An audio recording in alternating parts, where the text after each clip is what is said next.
What's going on, people? Welcome to the Big Dudes in the Trenches. I am Doug. And And over here, I am Tug. congratulations, Tug. You remembered your name. That's a Yes. big step for you. Yeah, it's the first time in a long time. So, gotta get this out of the way. Bug's not here. Yeah. Also, this is like 2 days late. Happened. Look, look, I'm Um, I'm gonna take the fall on this one because I could not sleep Thursday morning, um, which is when I got off work and we were setting up for the show. And oh my god, Doug could hear it in my voice. I was dying, like just trying to stay awake. yeah, that was a thing.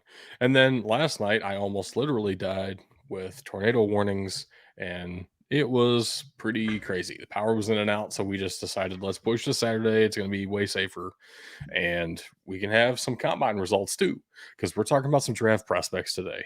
And Shoe Daddy, just to let you know, Bug's unable to be here tonight. He's busy with the family. This is again my fault for delaying us the first time. Again, I'll take the fall on that. Yeah, if this were 2 days ago, we would definitely have Have Bug, Bug.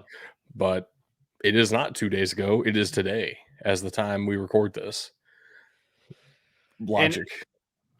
yeah, and before we jump on in, Doug, I'm gonna say thank you for setting it up this way. I'm finally looking at combine stats, combine results. I'm looking at players that I haven't seen, I haven't heard about. It's getting me back into the draft process, which I was absolutely terrible with last year. So hopefully And so I'm far this year. So we're but I'm getting you getting better. better. Yeah, but you're hearing me talk about it now, and it's getting a lot better. Yeah. Yeah, that is we're getting there. So let's go ahead and get started with this. The way we're going to do this, so we didn't want to talk about um, just like in general prospect ranking type stuff. You get that with almost every show. I don't know if that's exactly the most interesting way to do this. Why don't we talk about this from a college perspective in a way? Let's just look at conferences, by conference, and talk about each of the prospects coming out of there, kind of what they did in college, what Tug's looking for them in the NFL here. Um, we can talk about some of the combine results. We don't have everything just yet. Obviously, offensive line and running backs are tomorrow, so we still have some things to learn about these guys, but it's going to be plenty of good information. There's definitely been some eye openers here. Some good late round gems I'm starting to see in there. Yeah. Yeah. So let's get started with the offensive side of the ball and kind of in alphabetical order, uh, which means we're starting with Alabama All right, because before we dive Alabama. on in, we have a request to talk about Bryce Young's shoes. I don't quite know where this is coming from, but what are you tracking on Bryce Young's shoes? I don't care personally. I'm sorry. No, that's fair. I just, uh, you know, shoes are what they are. Also, he is 5'10", and he weighed in at 204 pounds, which is kind of crazy. We definitely did not expect that over 200-pound Bryce Young. well, I highly doubt he plays at over 200 pounds, though. Let's be real. well, when you add in the equipment weight, That's not how that works, but okay. But being over 200 pounds at the combine probably got him solidified as number one overall pick. Let's be real. I don't think that was really going to happen if he came in below 190 just because of the durability well, concern. But if he came in a respectable weight for his height, I know he's 5'10", but still 200 that you can work with that. and historically, no quarterback has been drafted in the first round weighing in below 194. So you're right. This was absolutely huge for him, getting over that 200 mark. Um, I wish he had partaken in the combine. Like I wish he had done the workouts and we could see how adding that weight has affected Right. him, how it affected his speed, stuff like that. I think that's exactly why he didn't do that. Just gonna say that. And we will see him throw at his pro day, but we didn't get to see him throw here, which would have been incredible because it's done alphabetically, right? So he would have been in the same group as CJ Stroud and Anthony Richardson, and we would have seen 3 of the first round potential guys go head to head to head. I'm really confused why he even showed up to the combine if he didn't even take part of the throwing drills. Like, Well, the interviews and the measurables, there's a lot that happens at the combine, dude. I know, it's funny to see that. Terrible, terrible. So Jameer Gibbs goes tomorrow for the workouts, but we do have at least a generalized height weight for him. 5'11", 200. He is widely considered to be the second best running back in this class. He definitely showed it at Alabama. Probably was their leading, I think he was their leading receiver last year as running back 1. So Bryce Young both didn't have a whole lot of help and still made Alabama's offense look mostly like Alabama's offense. Yeah. So the combination of Bryce Young, Jameer Gibbs there was pretty phenomenal. And then Cameron Latu is a guy that you said you'd never heard of before. I haven't. I'm looking at his name. I'm looking at his picture, and I still don't know who this dude is. Probably a day 3 guy, but I was going to say, he was pretty productive. I'm looking at his stuff here. He didn't, again, another Alabama prospect that didn't partake in any combine drills. But they're still projecting his athletics to be the 8th in the tight end class, which is pretty good. That's the type of projection that you're looking to look for a day 3 guy of, let's see what we can actually do with him. Yeah, and I don't know a whole lot about the offensive linemen just yet as far as like how they're going to measure out. I like Emil Ekiyor Jr. Tyler Steen is kind of you can say mid UDFA. Oh, okay. In my opinion, I think potential UDFA is the draft equivalent of mid. That's fair. Draft talk equivalent of he's pretty mid, but that's all I got for Alabama's offense. Unless you want to talk something else. It's tough when 4 of the 5 guys have actually all 5 of the guys have nothing we can really analyze with their combine workouts. So it's true. That's true. No, I guess before we move on, I should say Bryce Young is small. He is legitimately the best quarterback in this class. But he's not Kyler Murray small though either. We do not have the questions with Bryce Young of can he see over the offensive line. He's what is he, like an inch taller than Kyler Murray? I thought Kyler Murray measured 20 pounds lighter. Kyler Murray's thicker. With 3 C's, dude. Kyler Murray's a unit.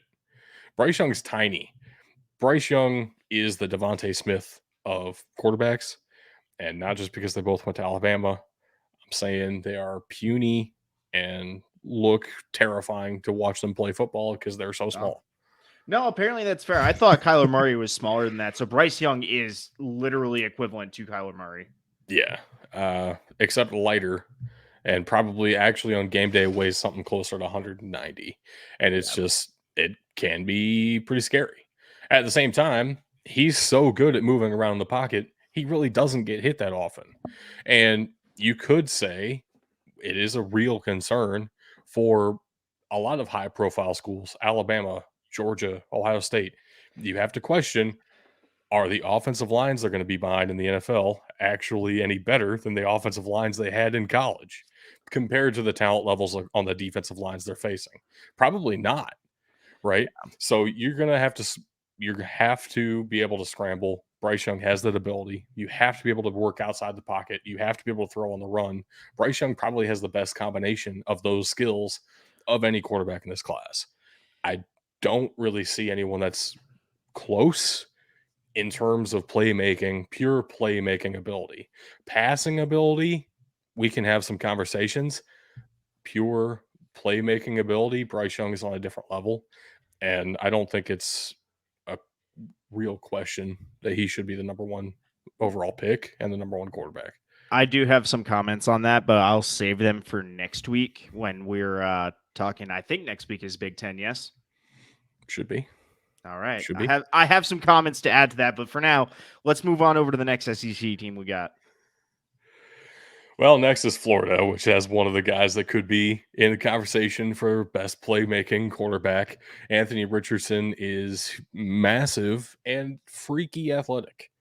S- Um, So but you go not off, I, dude. I was gonna say, so not only is he freaky athletic, like he breaks the scale for Yeah, NFL.com's and next gen stats athletic score. He maxed out 99. So not naturally he's the number one athletic quarterback in this class. Not the number one overall quarterback, but the number one athletic quarterback. yeah, it's And it's really not close. If you saw him run today, it was really crazy because the quarterbacks ran in this group, and then the group of wide receivers that was going to be working with them for the drills, they ran the 40 right after the quarterbacks. Anthony Richardson went first out of everybody in that group. Holy shit. Everyone looked slow after that. well, and here's the thing, you're looking at his measurables and they're also off the charts for a quarterback. You're Right. talking Big Ben level stature, but with almost Kyler Murray maneuverability. That is absolutely like you're looking So at a they Cam Newton-esque quarterback. so the comparisons have mostly been Cam Newton's size with Lamar Jackson athleticism. That's nuts. As It's unreal. as long as you maintain Lamar Jackson's durability, I'm all for it. Or even first 5 years of Cam Newton durability. That's Well, I bring out Lamar Jackson because the issue with Cam Newton's durability wasn't that he wasn't durable, it's that he had worn through all of that in the first 5 years.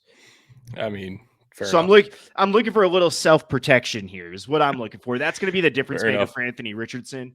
Uh, I didn't know where I sat on him. I'm still not huge on his throwing ability, but this knowing It's why you how got to watch the combine, dude. I need you listen, this to. It. this brings him up into the conversation for day one with how quarterbacks are valued. He is absolutely in the conversation for a top 10 overall pick. Yeah, like There's no doubt in my mind he will be selected at the top end of the first round. Just the biggest questions about him coming out of the college season into the draft season has been his inexperience.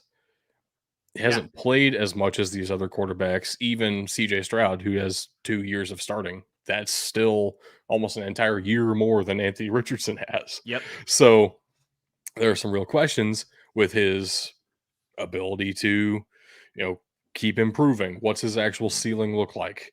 Is it purely athleticism? And is it just something Florida had to start him because he's the best athlete? Or is there some real quarterback skills, some playbook skills, some game plan skills that you would need as a quarterback at the next level? yep.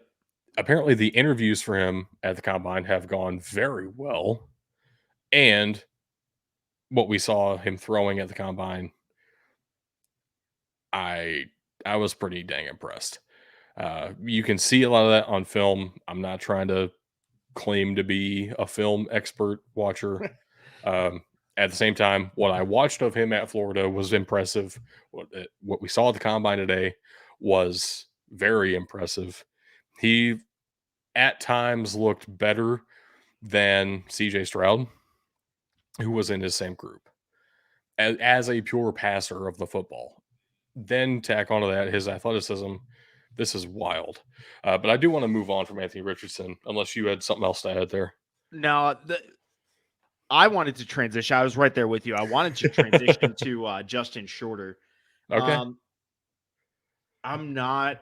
I know he's not a high projected draft pick. I know he's right there looking like average rankings got him right around uh, the middle of end of the sixth to middle of the seventh. I think it's what 256 picks total. Um, I'm still not impressed right now. And coming in athletically as the number 38 wide receiver, that's not helping me here, man. When I'm looking at those late round picks, I'm looking for guys that I would rather have somebody that has natural athleticism with raw talent that I need to refine in the late rounds than Yeah. somebody who looks to maybe have neither. Yeah. Yeah. Understandable. I don't think any of Florida's weapons were very good at all this year, Yeah. which is another thing. It makes it difficult to evaluate Anthony Richardson. Yep. Uh, I will say Osiris Torrance is probably the best interior offensive lineman in the class. It's really crazy. He came with Billy Napier to Florida. This was his first year in the SEC, and he looked even better than he did at Louisiana. Look at that. That's what you like to see, man. Pretty awesome to watch how good he was. I was rooting for him big time, but he delivered, and I can't wait to see his combine workout tomorrow. I hope that he benches because I think he's going to be pretty unreal with it. I will say I have been disappointed going through all these stats, pulling out all of the things that workouts these guys did, putting their results out for us to be able to look at quickly. And I gotta say, I'm disappointed in how few people have done the bench. Yeah, it's pretty sad. Bench is fun. Give us more bench press. 225 for reps. Let's go all the time. I need every NFL player to do that at least once a year, just so I can see bench press results. I have bench press results for you later. Ooh. Yeah. So the Georgia Bulldogs offense is pretty well represented at the combine. We've been talking about quarterbacks first. I guess we should talk about Stetson Bennett. I can't stand him as a prospect. Personally, I don't think he belongs here. How many quarterbacks are in the draft? Or at least how many quarterbacks are at the combine? The numbers went up to like 15 that I saw. There might have been another group. Okay, give me 1 sec. I need to double check this because if it is 15, he is number 14 of 15 in athletic ability. That checks. That checks. He's the biggest problem for me with Stetson Bennett was his inconsistency. Like I would watch some Georgia games and he would look incredible, and then there would be some Georgia games where they just couldn't move the ball, and I don't know why. And I know it frustrated a lot of Georgia fans every single week, but it felt like there was some real reliance on, first of all, that defense more than anything, and second of all, they really were set up to run the ball very well. Kenny McIntosh is one of my late day 3 running back crushes that I develop every single year. I like Kenny McIntosh quite a bit, and Broderick Jones being a definite first round talent at tackle, Darnell Washington being a probably first round talent at tight end. You had some great guys to run behind, and Stetson Bennett was able to lean on those guys a fair amount. No, absolutely. I'm not impressed with Stetson Bennett. I wasn't last year. I still am not. I was hoping for a better combine to help boost his draft stock. I made a joke in our notes when we're like, do we want to talk about these guys? And I put, haha, maybe for the XFL draft. And then he selected in the USFL draft. Was he? No, he wasn't. Actually, which makes it funnier. That would have been He great. wasn't even picked up by the spring leagues. I will say, but you did mention a name that I want to highlight here. It's another SEC tight end in Darnell Washington. And I made this joke and I'm going to make it for everybody to hear because it's so true. Darnell Washington is everything Arthur Smith wanted Kyle Pitts to be. Absolute obscene stature at 6'7", 264. This is the big man, but here's the thing. Here's what gets me is you're looking at him and all of the analysis, all of the talk about him is about his blocking ability. And then he goes out there in the combine and he makes a one-handed OBJ catch on a fade route because why not? Right. So you're telling me I have a tight end that can catch and is a solid blocker at Gronkowski height and weight? Like, yes. That is a tight end Arthur Smith wants on his team. It's pretty scary. Gotta say, staying in Georgia, number 8 overall, makes sense. Yeah. Makes sense. Yeah. Dude, I'm telling you. Atlanta fans would love it. Oh, I'm sure they would. They'd be very happy with that. I'm sure they're going to be ecstatic with this podcast if they hear it too. Yeah, 100%. For suggesting it. 100%. New favorite podcast of the Atlanta Falcons. That's what just Oh, happened there. hold on. Let me make sure that doesn't happen. I don't know if that would excite me or not. Like, eh. Oh man. So because not every team has as many players at the combine as those other previous teams do, there are some abominations here. If you are an Arkansas fan or an Auburn fan, I'm sure you hate this slide right now, but I did it to save us some time and space. So Arkansas and Auburn are together for this. um, I guess let's talk about Auburn first because really there's only one guy from Auburn at the combine who is on offense, and that is Tank Bigsby. I have Killian Zyra on here just because I like his story, but he is not at the combine. He is born in Germany and went to junior college and worked his way up, and I love that story. He will not be drafted. Uh, but it's fun, and he led the way for Tank Bigsby, who is probably worked his way into the day two conversation at running back. I think He's so. I think early kind day of in that two. range. I want to see what he does tomorrow, but he has the ability to jump into early day two. Again, with Yeah, all the conversation around Bijan Robinson being a mid to late day one pick, there's a lot of good right, conversation about him right now. right. There are a couple of SEC backs, and Tank Bigsby is the first one where it's like I don't really know that if he falls past the third round. Like Tank Bigsby is really, really fantastic. Yeah, he's got potential. Like I said, it's another one of those tough situations where I'm trying to evaluate him in a year where Auburn's offense really just wasn't good. Uh, True. Plus all the off the field distractions they've had over the past Right. 2 years. Um, I need to see his results. Unfortunately, they running backs and offensive linemen go tomorrow, so I don't get to see what he's actually be able to do in this situation. Yeah, offensive linemen go tomorrow, which means we don't have combine results for Ricky Stromberg, which is one of my favorite centers in this class, even though he's definitely not the best center in this class. I do this all the time, dude. There's players I just like watching, No, and that's Ricky fine. Stromberg is one of them. That's fine. Go ahead, talk about it, man. Send it. Oh, he's just like quintessential Arkansas Razorback, man. He's like Love just a that. tough dude. He's a real center's center. You know what I mean? Yep. He is the anchor of that line. I enjoy watching Ricky Stromberg play, but he will not be a day one or day two pick most likely. There is a day 3 pick on this slide that I wanna talk about because projections coming into the combine probably had him going as a UDFA. But I said it earlier, when I'm looking at late round, especially wide receivers, I'm looking for the athletic freak, somebody who is way more athletic than their production shows. And that's going to be Matt Landers coming out of the SEC, number 3 athletically ranked wide receiver. Doesn't have great production.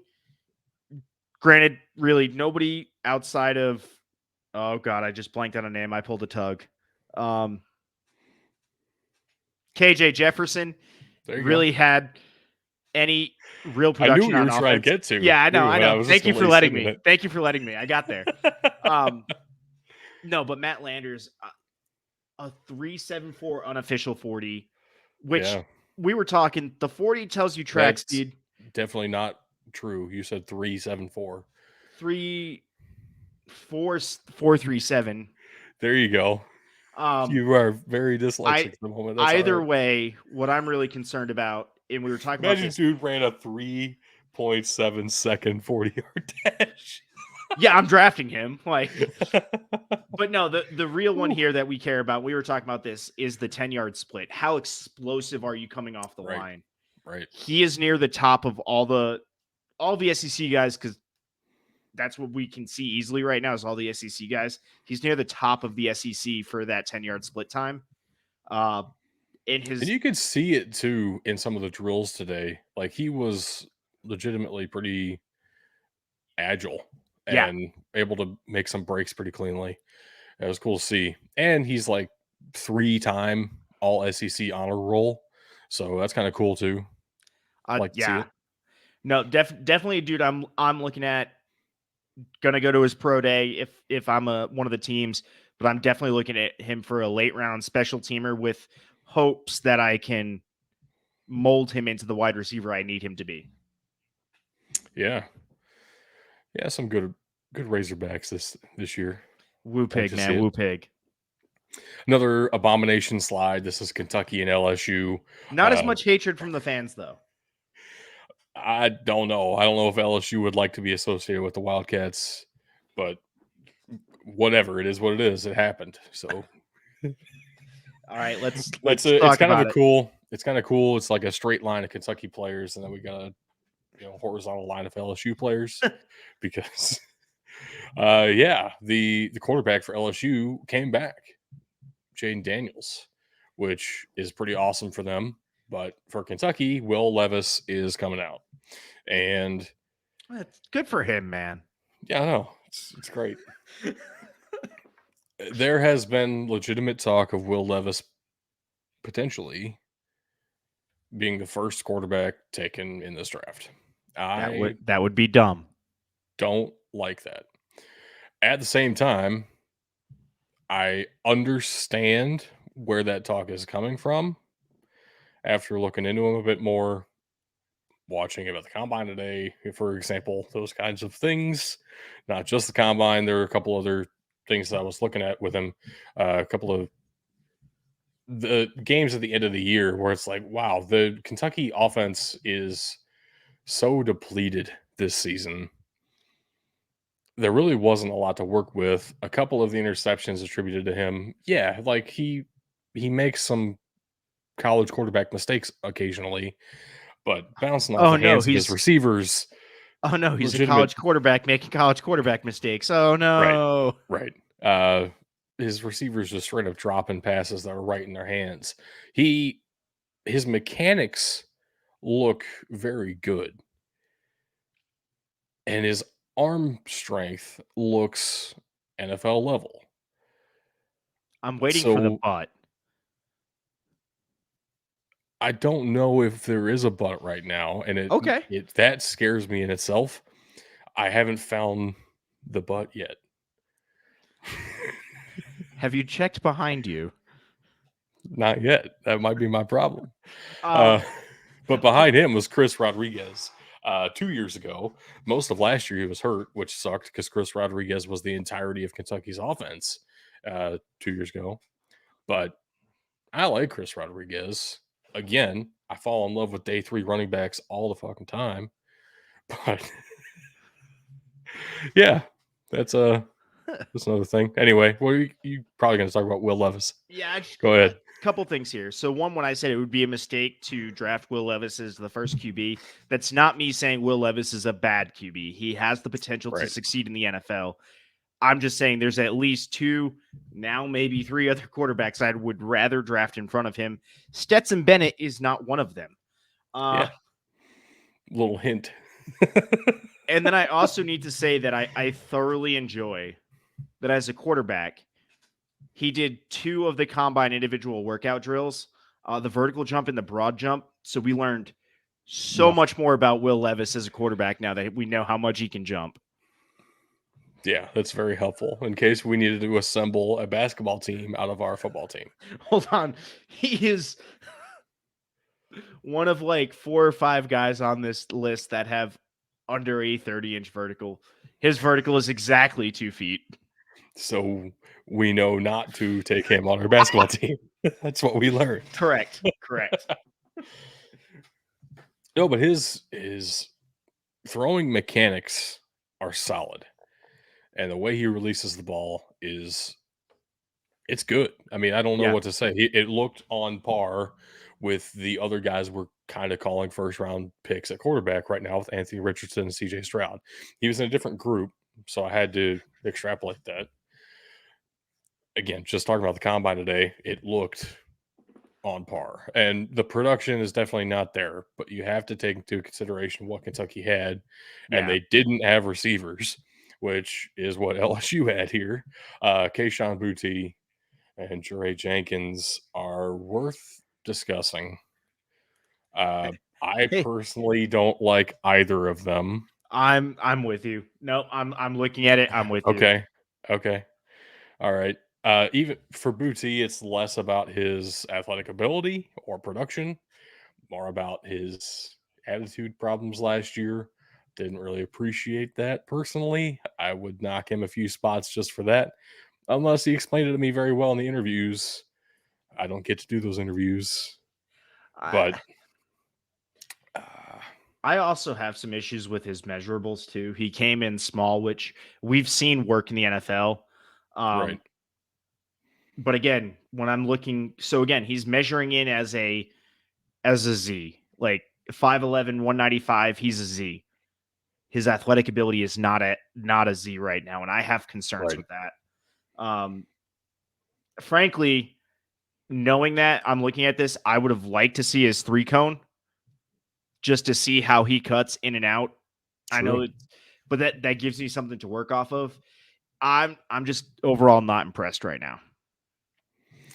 I know Keishon Boutte has a lot of fans, and a lot of people are calling Well, him well, one of hold the on. best day two picks at receiver out there. First off, who's not a fan of Booty? Come on, give it to Uh, me. Come on. I'm trying to think of someone. I really can't come up with anyone to even It, say as a joke answer. Everyone loves Booty, but not everybody likes Keishon, as we just proved. Eh, Anyway, yeah, what were we I gonna thought say? I didn't realize you had changed the slides. I was gonna say I didn't want to say much about the linemen because I haven't seen their combine results yet. So All right. perfect. Well, turns out we were going on anyway. One more abomination for you here. Actually, there's another one after this too. I'm sorry, it had to happen. Ole Miss, South Carolina. So South Carolina, most of their talent coming out this year is, I'll just be honest with it, very late rounds, potential UDFA's. I think that's probably true for Jalen Brooks and Javon Gwynn as well. Yeah. I haven't seen a whole lot out of them that would suggest they're going to be contributors immediately, that would warrant a pick in the top 6 rounds or so. So Well, maybe they find themselves at the back end. Maybe I could see like Jalen Brooks getting a camp invite, but I don't know right now, honestly. Uh, on the Ole Miss side of things, a couple of interesting guys to talk about. So Nick Broker is pretty fantastic. One guy I wish had been invited to the combine and wasn't is Mason Brooks, one of the tackles for Ole Miss, Western Kentucky transfer, got drafted by the USFL, did not get an invite to the NFL combine. I saw them as pretty similar levels of prospect. Personally, maybe that's an extreme bias. I am wearing a Western Kentucky hat right now. Uh, I thought they were both pretty good. So, that being said, I do think Nick Broker's pretty good. I be honest, I need the combine results. I need something. Okay, Um, I am gonna try and avoid, especially offensive linemen I'm not familiar with. I'm gonna try and avoid putting inputs when I haven't seen what they can do and I haven't gone back and watched all of the film I would need to do to give a very real analysis. fair enough. I expect you to do some very real film analysis then, though, at some point this season. Let's go. Bring it on. Where's it at? Let's do it right now. Oh, whoa. Out out of uh, these but but can you talk about some of these skill positions I for was Ole gonna say Miss? out of the wide receivers here, you've already mentioned Jalen Brooks. I'm with you. I'm not a huge fan. The one that has my biggest intrigue right now is Jonathan Mingo. Again, Yeah, looking as probably a mid-round pick, um, but another one of those athletic upside players. Uh, 4.46 isn't great. 1.54 is pretty good, but he's got the vertical and stuff to go up and make big plays. 39 and a half on the vertical and a 10 foot 9 inch broad jump. Those are pretty good when you're looking for an outside wide receiver who can go out and make a play, especially when you pair it with a 6'2", 220 frame. He's got some potential. I like the upside of that he can bring to me there. Definitely some scheme fits. And then Zach Evans is going to be another one of your mid-round running backs. He's going to be pretty good. I don't have the stats behind him right now, but looking at the class, he's going to be pretty solid coming through. And you're looking late day 2 pick is kind of what I'm leaning towards with Zach Evans right now. Yeah, like I said with Tank, there's kind of a couple SEC running backs looking at that late day 2 kind of a range. Zach Evans is certainly in there. I personally wouldn't draft him that high right now, but not because of production or athleticism. I don't think talent has ever been a question with Zach Evans. It's always been about it seems like he has some growing up to do. And again, I don't get access to interviews with him. I would certainly like to ask about what happened with the whole recruiting process, waiting until the last possible second to end up at TCU for some reason, and then transferring back home to Ole Miss eventually for like a year. I don't understand what happened here. I would like to know more. He is very good at playing running back. Which is We'll see. ultimately what I'm mostly concerned with. I know. I said I know. mostly, not entirely. I know. I'm too idealistic. All right, what do we got here? What's next? The last abomination of the offense is Tennessee and Texas A&M, which I'm sure these fans will love this. But also, it fit perfectly because the only Texas A&M player at the combine on offense is running back Devin Achane, who again is one of those day 2 running backs out of the SEC. I honestly believe he's the best of these SEC running backs, though. I think he's pretty phenomenal. Other than outside of Jahmyr Gibbs. Jahmyr Gibbs is like his own class when it comes Yeah. to So, SEC running backs. well, hold on. There are tiered classes of running backs in this draft class, and it's Yeah, yeah, Bijan Robinson. yep, That's tier 1, just Bijan Robinson, and then tier 2 right, is like just Jahmyr Gibbs, right. And and then then you tier have 3 is tier 3, which starts with Devin Achane or Zach Charbonnet out of UCLA, yep. who we're not talking about just yet. Kind of in that range. Devin Achane is very good and pretty powerful. I liked watching him run. Uh, Only 5'9" though, which that's the one position you can get away with being pretty short. But he plays pretty strong, and I like him at the line of scrimmage. I was hoping he was a little bit bigger. I was hoping he was going to be a little bit thicker. Which again, you put him in an NFL offseason workout schedule, he will be. He will play. He will probably play heavier than a 185. We'll see. We'll see.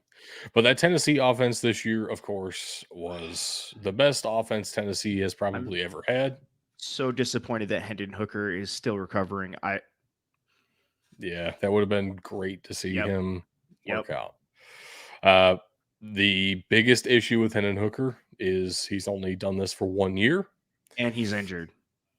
Same as Jalen Hyatt on the only been doing it for 1 year issue, where Hendon Hooker was at Virginia Tech and didn't do anything. Then he comes to Tennessee and blows up.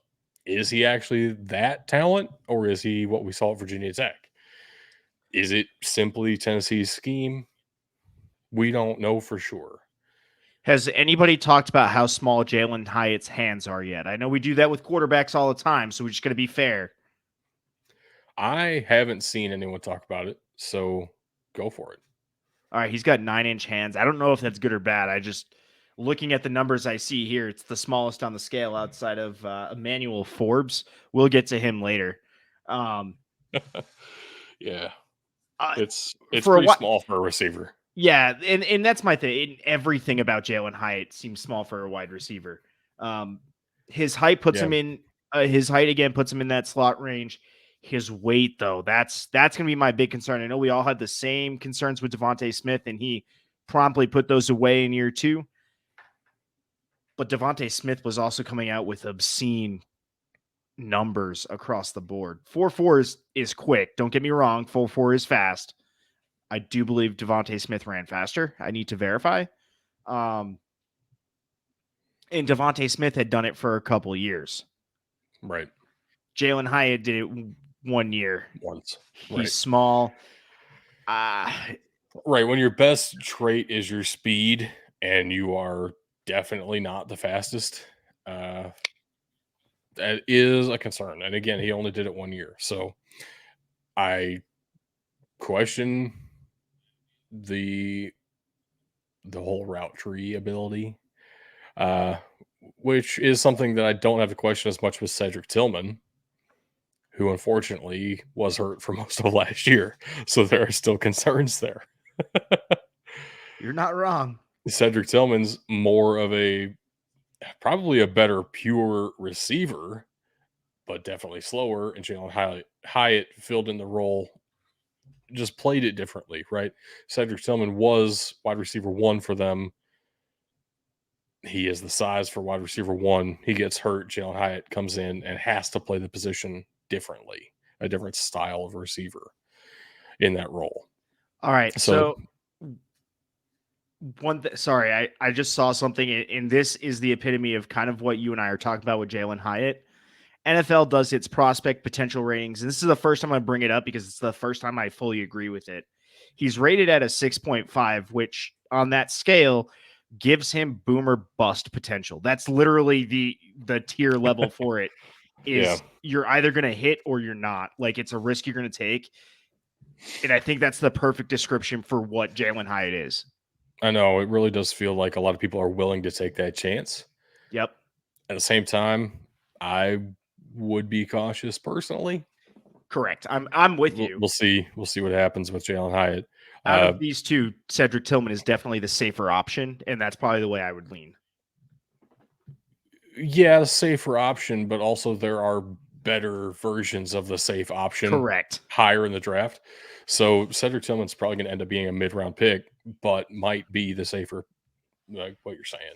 Yep. Before we do move on, I do want to say Darnell Wright. I know we haven't seen the combine yet. I'm just going to throw it out there. He is probably the 4th best tackle in this class, and most likely the first tackle off the board in day 2. There is potential for him to be a first-round tackle. I doubt it. There'll probably only be 3 the way things look at the moment, but we have a long time until the draft. So I've seen strange things in the first round, oh namely yeah, Cole Strange. oh yeah, oh yeah. If you were with us back then, you would have seen some strange things on this live stream when that happened too. Anyway, We had to remind certain members of the previous night. yeah. I said, There were things that happened. join us again if. But I think that wraps up the offense. Oh, good. If you're ready. I love defense. I don't. So this is all you. Go for it. No. So once again, all of Alabama's defense is up for the draft. Basically, certainly feels like it. Man, Will Anderson had 2 years of freakish production in the SEC, which I know we talk about. The SEC gets It just means overhyped more, man. sometimes. As much as we say that, I know, I did. As much as we talk about that, the SEC does produce the most NFL talent of any conference consistently every year for like the past decade. So the fact that Will Anderson put up like 16 sacks a season against SEC talent, it's pretty dang exciting. If we're going off of athleticism, Will Anderson Jr. is not the most athletic edge rusher we have seen. I think that's a fair statement. I love what Will Anderson brings to the table. I do think he's probably the number 1 overall talent in the draft. I have concerns. I have discipline concerns. And this is from watching Alabama games this year and last year. On the road, he would get rattled. He would get offside penalties, which, I mean, that's going to happen, but it was the rate that they were happening. And then eventually that would turn into personal fouls just from the frustration. Um, Will Anderson is a fantastic athlete. He's going to be a great NFL edge rusher. You have to talk about those concerns, even if that still means you draft him number 1 overall, which I still do. Like, it's not going to knock him that bad for me, but it's something that you need to talk about. And frankly, if I am a team interviewing him, that's what I'm talking about. That's fair. That's fair. One of the best pure middle linebacker prospects in this class probably would be Henry To'o.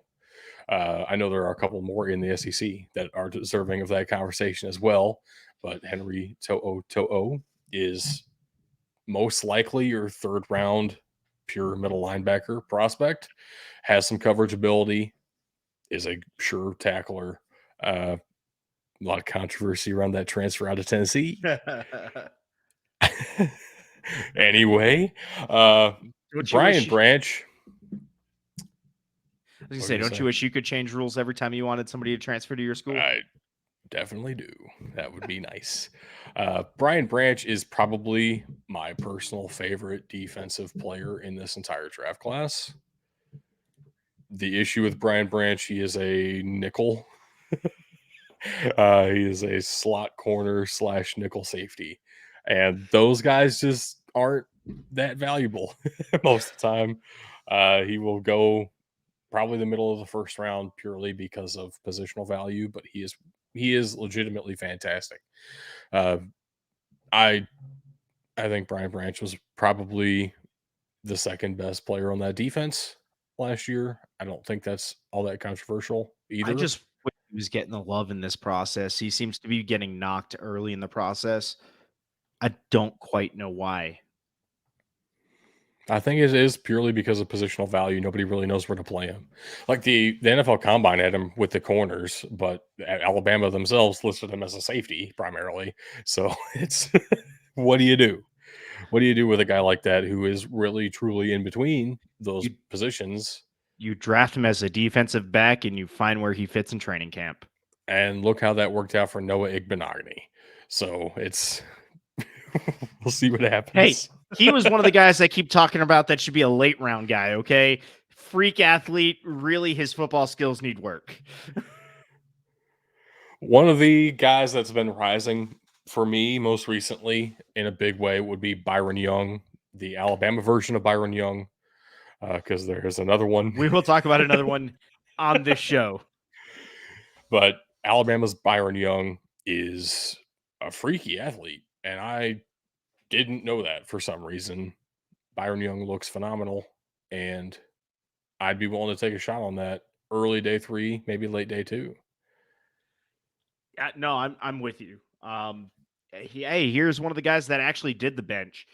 24 reps. He's got strength there. He's not the strongest guy on this day, but he's got strength. Well, he's Um, not a nose tackle repping 38 or something crazy, but he's pretty dang good. the 24 is still more than I could do. Uh, I Yeah, definitely. and he's got the length. He has the Mhm. length to separate from the blocker and create space to then control the play, which is absolutely nuts. Especially, he's the number 5 rated defensive tackle in this class in terms of athleticism, and he's got that length on top. That's what you want to see. I'm with you. He's going to keep rising up boards. Uh, had a great combine, and his pro days I think are only going to help him out. Yeah, and one of those guys that just fell off the radar for me for some weird reason. I didn't really keep up with him until just recently, and very impressive. Yeah. So it's pretty cool. Moving on here, Auburn has a couple of defensive guys in this class, mostly across that defensive line. Uh, although that linebacker has been looking pretty dang good himself. Okay, 439 on the 40, 152 off the 10-yard split. He's jumping 33 and a half inches vertically, broad jumping 10-6. Oh, and here is our bench leader for the SEC at 29 reps at the linebacker position. He is moving 225 pounds in a fast way, and he hits hard with it. Look, this guy is not the most talented. Again, he is a classic Auburn defender. What you just said with Noah Igbenogany. Yeah, He is true. freaky athletic. He's got all of the tools in his kit to be something great. He just needs a team willing to refine those. Sounds an awful lot like Colby Wooden in this class too. Yeah. Also from Auburn, classic Auburn. I'm telling you. One of the craziest athletes on the defensive side of this class, and yet probably a mid day three kind of guy because he just doesn't have Yep. those skills in place yet. Derek Hall is the most refined of this Auburn defense. Most likely a day two guy. Yep. Doesn't quite have that Auburn signature freak athleticism to the extent that some of these other guys do. But he is a solid edge rusher, and I do like Derek Hall. I liked watching him play.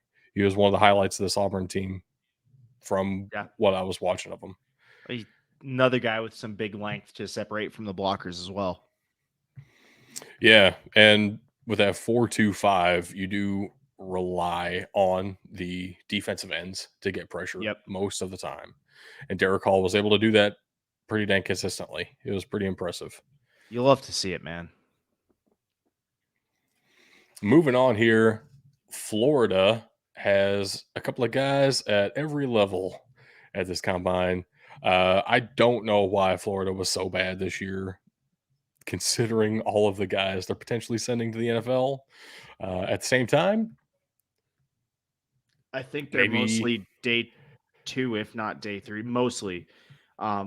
These two safeties are some of the lowest end safeties I've seen come out of the combine. Probably all day three guys here. Yeah. You said you don't know why Florida was so bad. It might have something to do with their two safeties running over 4.7 on the 40. It's less than ideal. Again, deep safeties, especially in a 3-4, you're looking for them to close those gaps that you left. They're not doing it running that slow, and in their 10-yard split times, their explosion is just not there either. I'm not a fan of Rashad Torrance II or Trey Dean III. I'm just not. I need to see more out of them.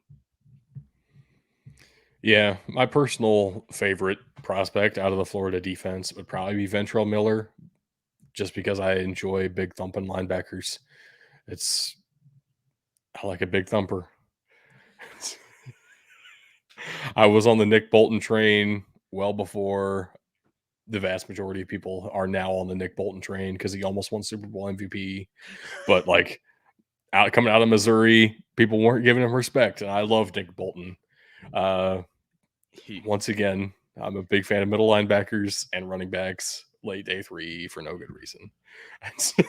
Sometimes that is a good reason because sometimes you find the gems there. True enough. Let's get out of Florida. Let's go to Georgia. Not the entire defense this year. Only just half of it. And probably the best nose tackle in a very long time. So Jalen Carter, I don't know how much we really want to talk about.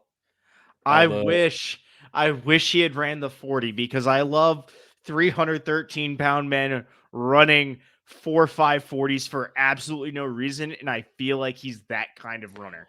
Yeah, it definitely is. At the same time, he was not doing that because he was in custody. Nolan Smith, on the other hand, anyway, moving on. Nolan Smith looked phenomenal. So this is one thing I realized going through this process. Georgia likes their tall, slender edge rushers. And I think a lot of that is because they get one-on-one matchups because the three guys in the middle of the line are focused on Jalen Carter. That is definitely true. They love stacking up massive individuals on the interior of that line and then getting 240-pound edge rushers, 230 something pound edge rushers just blazing at you. And Nolan Smith fits that to a T. He didn't bench because he's still recovering from a torn pec, but I really, I truly believe Nolan Smith to be a first round talent. And I would be I'd be disappointed in the NFL scouts if they didn't end up taking him first round. He is fantastic. That he absolutely is. The average ranking here, that's across is it ESPN, CBS, and the mock draft database? Yeah, and then another independent place, the Draft Tech, also So included in that average ranking. his average ranking is a 42, and I frankly that's well below his potential. Yeah, I'm with you. He is a first round talent, and frankly, he might be a mid first round talent too. I don't think he's going to be a late guy. I think he might get up into the that 12 to 16 range is kind of where I'm looking at for him. it would be really fantastic to see a team like Green Bay potentially take Not a one of wide two receiver. one of two options for Green Bay there. It's like either Nolan Smith or Lucas Van Ness right now to me. Yep. Uh, that would make a ton of sense, both of them. Yeah. I know a lot of people like Keely Ringo. A lot of people have been fading Keely Ringo as well, in part due to not being able to cover Marvin Harrison Jr. all that well. Gotta say, God name me a forbid. singular person in the world who can cover Marvin Harrison Jr. very well right now. That's probably three corners, and they're already all pro level caliber. So sorry, Keely Ringo, you're getting some hate. Uh, It's not your fault. has the athletic profile to be a very good corner, and I really do think that if he falls to one of those end of the first round, ends up on a really good team like that, uh, he could be one of the best corners in this class, and I wouldn't be all that surprised. Yep. At the same time, I understand he is a little bit raw. There are a lot of things to work on. Isn't that the case with the vast majority of rookies anyway? Yes. Let's be honest. Let's be real here. Yes. It's almost like it's an adjustment period. Crazy how that works. Almost like they're called rookies for a reason, and everyone Yeah. expects less of them for a reason. But Oh not as god. many people to talk about for Georgia as there would have been if we did it this way last year. I do like this way better though. That would have been an hour-long show talking about Georgia defensive players. So If we would have had a week of just Georgia. let's go ahead and jump to LSU, who had a lot of guys at the combine themselves. Pretty surprised at the number of defensive players at the combine, actually. I really think of three of these guys when I think of that LSU defense, and BJ Ojolari, Ali Is Gay, and Jacqueline Roy. Uh, and I understand Roy's been dropping a little bit, didn't have the best of testing at the combine. BJ Ojolari and Ali Gay are really good. yes. I could see BJ Ojolari being a first round pick. I could see Ali Gay being a top of day two kind of guy. Yep. I I think the combine kind of backed it up as well. No, I'm with you. They both had great performances. And BJ Ojulari might be getting a little help here from the name recognition. One, just because it's so unique, and then two, that's a name that I've been hearing. It feels like for 3 years now. Um, True. True. And who doesn't s- love a BJ? God damn it, Booty does not. Oh God, what is with LSU names? I know. I know. It's great. I will say, Jay Ward's pretty solid as well. Not like one of my favorite safety prospects. Potential UDFA, aka A lot of pretty faith there, mid, I see. but you know, Jay Ward's in there. He is one of the guys on this team. Good. Good. He does exist. Yeah. Yeah, pretty crazy. Very again, I don't know what it is with the SEC and slow safeties, but they have them. Right. Plenty of teams in the SEC seem to do that. Mississippi State gets their own slide, not because they have an immense number of defensive players at the combine, but because they're the only team ever in the history of football. I don't care if that's not true. To run a 3.35. What in the world is that? Get out of here with this nonsense. They hate Gross. linebackers. Well, hold on. It's not the worst defense we have in this slide deck. I understand there are some abominations later, but 3.35 is gross. Look, the one dude on this slide that really stands out to me, and you're going to yell at me because there's probably somebody I'm missing here, but Emmanuel Forbes had a fantastic combine. Oh, I like Emmanuel Forbes a lot. I really didn't understand why the trend was against him in recent, like the last month or so of draft conversation. It used to be one of those probable first round corners. Everyone kind of mocked to the first round. In the past month and a half, 2 months, he's really fallen off that radar. As we get to other conferences, you'll probably see why, because there are some athletic freaks of nature in this Yes. cornerback class. Yes. And Emmanuel Forbes isn't exactly on that level, but man, is he good. He's pretty And he's pretty close. if he ends up being a day two guy, you're getting a steal, which Absolutely. did happen with another Mississippi State corner, went to the Cleveland Browns a couple of years ago. What was his name? You're asking me for a name. That is true. I don't know. I was assuming you were just trying to think, but then you actually didn't know, and I was like, "Look, Yeah, man, I I can't help you with truly, this." I truly forget what his name is. He went to Mississippi State. He is a really good corner. Good. Martin Emerson. Martin Emerson Jr. That is not a very good comparison. Like, that's not his pro comp at all. I'm just saying the situation might end up being similar. That's purely as far as that comparison can go. So here's the thing: you said Emmanuel Forbes is not on that athletic freak level, but I disagree. Okay. Well, Okay. and again, I'm working off of minimal input here, but looking at it, even just the 40 time and the 10-yard split, you get a I 4.3 mean, that is true. He ran a 4.35, which is insane. with a 1.48 split, and then he's jumping 11 feet for fun. At the same time, there are a couple of corners who ran faster than that, and that in itself is scary. So it's I'm I'm just saying that he's not the fastest corner. He ran a 4.35, but he is not the fastest corner, and that's probably why he's been slipping in favor of some of those guys.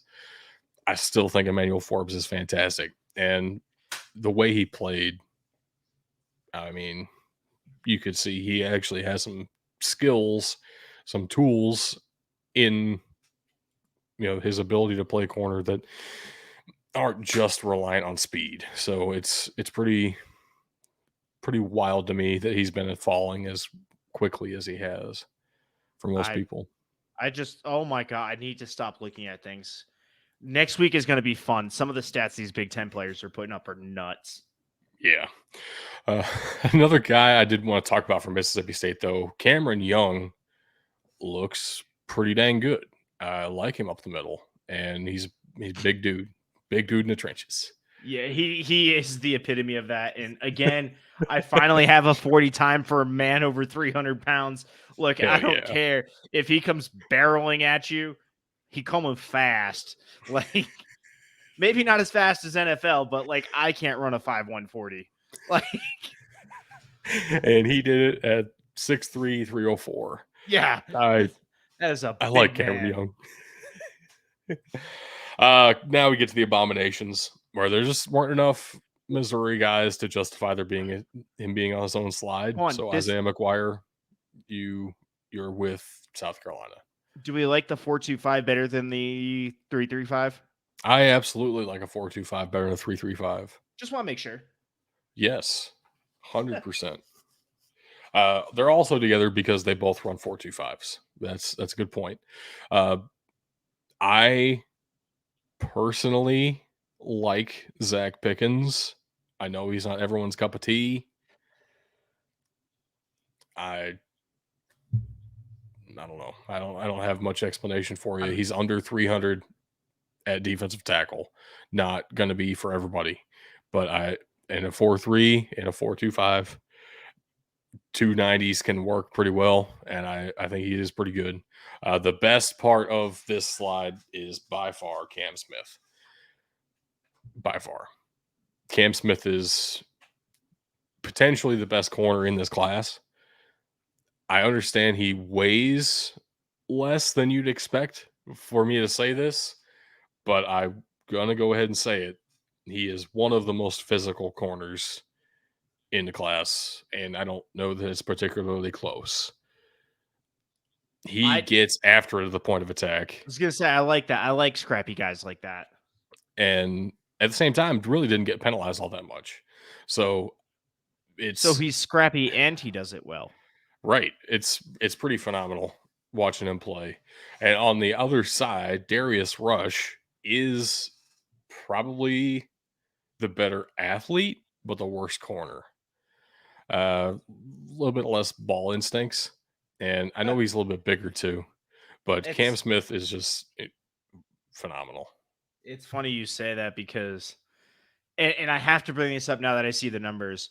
Um, Cam Smith is the number 6 athletic corner. Number 9 is Darius Rush. Um, Okay, so well, together they make 69. that is very nice.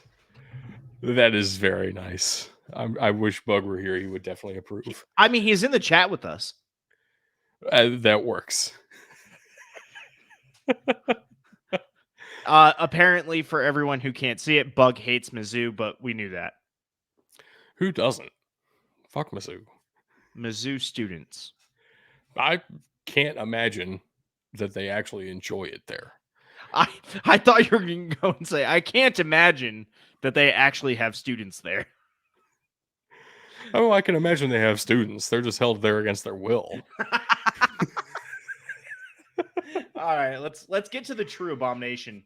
Oh, Oh we're not there yet. no, we This is a are. real, Oh real simple one. This no, is a this one's three. this is the abomination, though. This is the abomination. As far as defensive scheme, Yeah. yes, this is the abomination. Who the hell runs a 3-2-6? Luckily, starting in 2023, Arkansas will no longer be running a 3.26. They will go to a 4.25, which is much more understandable. And Look who I starts in a base dime package. Tell me you don't trust your defensive backs without telling me you don't trust your defensive backs. that's very fair. Uh, so Tavius Robinson is okay. Definitely a late round guy. Look, I can tell when you really don't like someone because you're trying to be nice, but all you can muster is he's okay. Yeah. Drew Sanders is one of the greatest middle linebacker prospects I've seen in the last couple of years. He is the reason they were able to get away with the 3-2-6. I don't know how he didn't crack that starting lineup for Alabama and why he had to transfer. But oh my gosh, this one season in Arkansas, he looks like one of the best middle linebackers the SEC has ever seen. He is absolutely a day one pick. I do not care about anything else out there. He is absolutely a day one pick. I would certainly value him in the day in the first round. I know linebackers don't have that kind of value anymore. Like people don't consider that to be first round material. Same way with running backs. People don't like taking a running back in the first round. When you have a guy like Bijan Robinson, though, you kind You of have take to. him in the first round. When you have a guy like Drew Sanders, absolutely take that guy in the first round. Drew Sanders is fantastic at football. Like anything after, I'd probably say about pick 20, this starts to become a steal. Like the Yeah. value of your pick there just keeps getting better and better. I He's nuts, man. He's nuts. He's all over the field. He literally had to cover half the field as a middle linebacker because his team forgot what linebackers were. And he still was like top 5 in the SEC in sacks as a middle linebacker. It's like this dude's all over the place. He's phenomenal. And Just he can stop just the run and he can play coverage. He is the total right. package. Right. He is what you look for in a middle linebacker. So yes. Moving on. This Oh slide God. is terrible. I hate it. Also, it's there because Kentucky only has one guy, Vanderbilt only has one guy, and they all run 3-4s. So Tennessee, Texas A&M, all you are on the same slide. Yeah. Anyway, we'll still talk about them individually. If you're listening on audio, you don't have to endure the pain. So Look, what's it? Oh my God. Nope. Please tell me this guy's name is not Anthony. Wait for it. Orgy. oh yeah. Oh All yeah, right. that's his name. I'm drafting Orgy for fun. That's why most people draft orgies. Uh, Also, he seems to be an athletic freak. Another is, yeah, he is in the he's middle. pretty good. He's pretty good. Yeah. Anthony Orgy is I I've said this already multiple times. I fall in love very easily with late day 3 linebackers and late day 3 running backs. And Anthony Orgy is one of my favorite linebackers on day 3. He is so fun, and he is the reason Vanderbilt's defense was watchable this year. I truly believe in Anthony Orgy as an NFL prospect. And I know that's unpopular, but I will stand by it. I, dude, I like what I'm seeing here. A 4.53 means he can close the gap. My big concern here, I'm not a huge fan of his 3-cone. That's fine. I don't care. Like, it's not the slowest. Oh no, don't But get me it's wrong. I still like him. Like, overall, he is a good player, and I would look to draft him. But 7 seconds is going to be a little on the slow side for me for a 3-cone for what I need out of a linebacker, because I need you to be able to keep pace with the running back when they make the cut. yeah. That is Vanderbilt's only prospect in this entire draft as well. So that's cool. I will say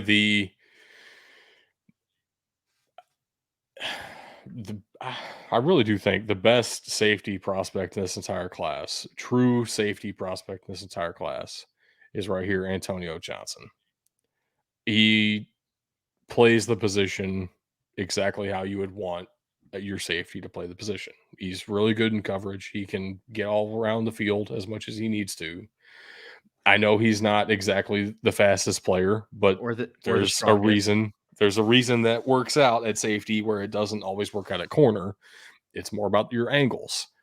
He takes great angles and he is good at tackling. He's a secure tackler. I like Antonio Johnson as the best safety in this class.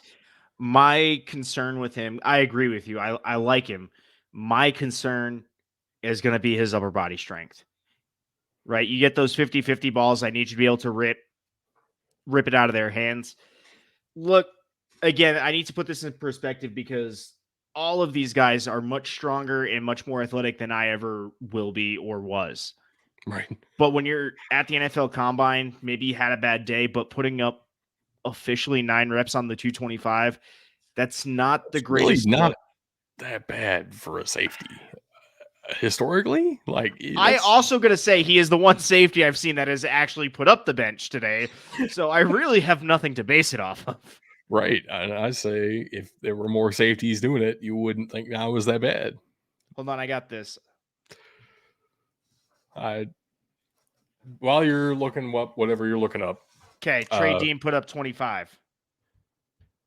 Trey Dean's a freak. I Also, love Trey Dean for that reason. He's one of those guys that I just like, even though he's not really that good. okay, He has one Antonio trait Johnson. about him that's fantastic, and Okay, Antonio Johnson's the only safety that did this that didn't put up over 10. yeah, and you don't do something if you know it's not one of your strengths. Well, then why did he do it? Why not? He's at the combine. Live it up. I'm just saying, like, that is a very real concern, especially watching the benches that some You be concerned all you want to be. look. Get him in the NFL strength room. It'll fix that problem no time. He plays safety very well. I, again, the issue is I can also draft one of 16 other safeties that have a better Okay, one. who have better reps of 225 but don't play the position as well. Like, why would you do that? That's so dumb. Look, it's not the end all be all, but it's something that is eye Um, opening for a scout. That's for what I'm sure. saying.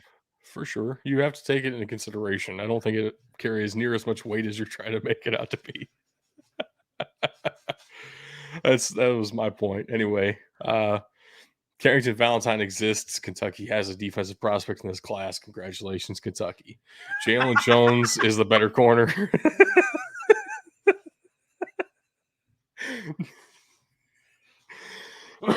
No, I will say, from what I have heard about Carrington Valentine, he is actually a really fantastic dude. And for that reason, I wish him the best. I also don't want him playing corner on my team. Sorry, you said, and for that reason, and I immediately went to Shark Tank and thought, I'm out. And I was like, wait a minute, he's a really fantastic dude, so you're not drafting him? Yes. That is true. I like my offensive guys to be well mannered and my defensive guys to suck as humans. That's, that's Describe basically describe early 2000s football without describing early 2000s football. that's basically what Deion Sanders said, is what I just said. So it's not my opinion. That's quoting Also, Colorado's head coach. I'm with Bug here. Kentucky football school confirmed. It's there. They got a defensive prospect. Yes. We're done. Yes. That's all you needed to see. That's it.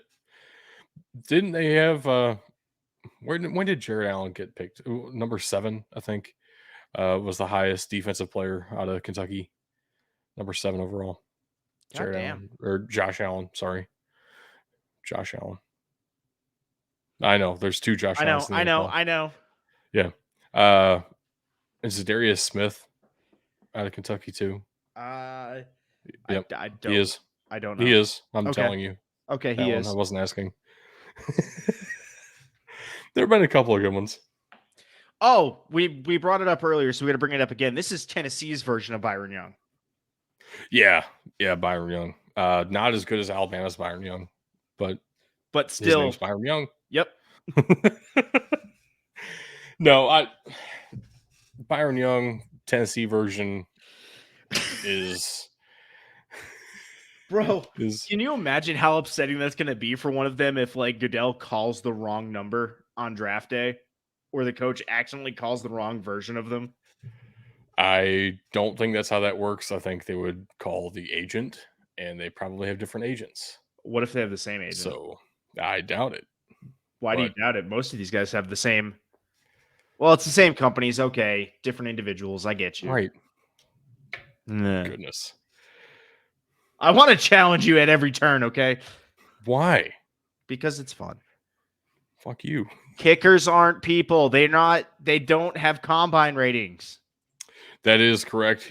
Kickers are not people, and that's the end of the show. So, Look, there are a lot of prospects out of the SEC this year, as is every year the case. I really do think the top 3 overall talents in this class are coming out of the SEC this year, with Jalen Carter, Will Anderson, and really, I do think Bryce Young is up there. So it's the SEC is as good as it has been. it's just how it is, man. How it goes.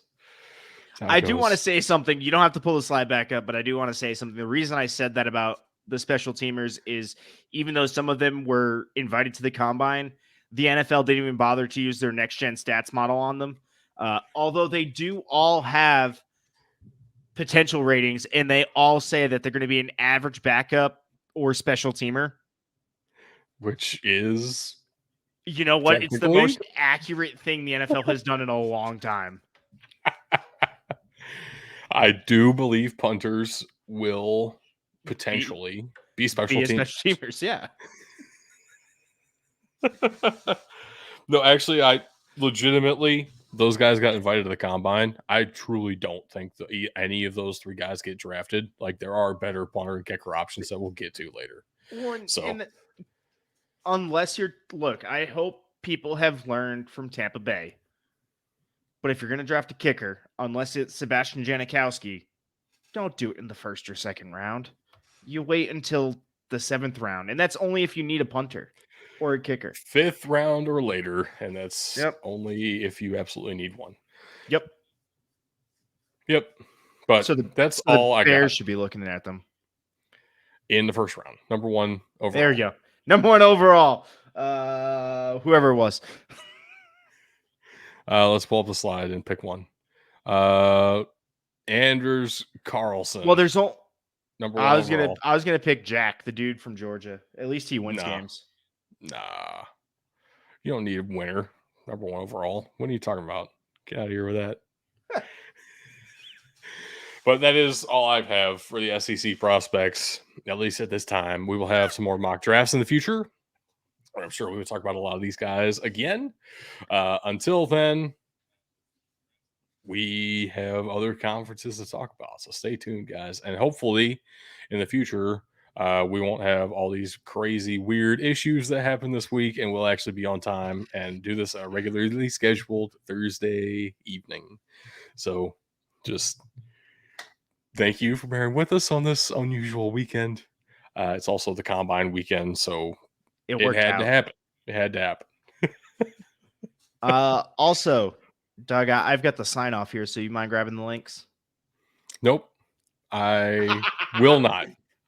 All right, guys. I hate you, Doug. Ben, please don't off yourself, especially if we're live at the draft. Oh man, that is a turn. I did not expect that. He's put it in the comments. I see that. That's wild. When we were talking about kicker number 1 overall. What if it's a kicker out of Memphis? Does that change anything? Probably not. Find out. Probably while we're not. waiting for his response, guys, if you're ever looking for us online, just think BDT football and you will probably find us. Patreon.com/BDT football, Twitter.com/BDT football, Facebook.com/BDT football. I'm alone because Doug hates me. Instagram.com/BDT _football, mailbox at BDTfootball.com, which means we have a website, BDTfootball.com, YouTube.com/@Big Dudes in the Trenches, Twitch.tv/Big Dudes in the Trenches, all spelled out on both of those guys. And our Discord will be in the link below. Please join us. Come have some fun. And with that, guys, that is all the time we have on the show today. Thank you for watching or for listening. And just remember, you can't win a game if you can't win in the trenches.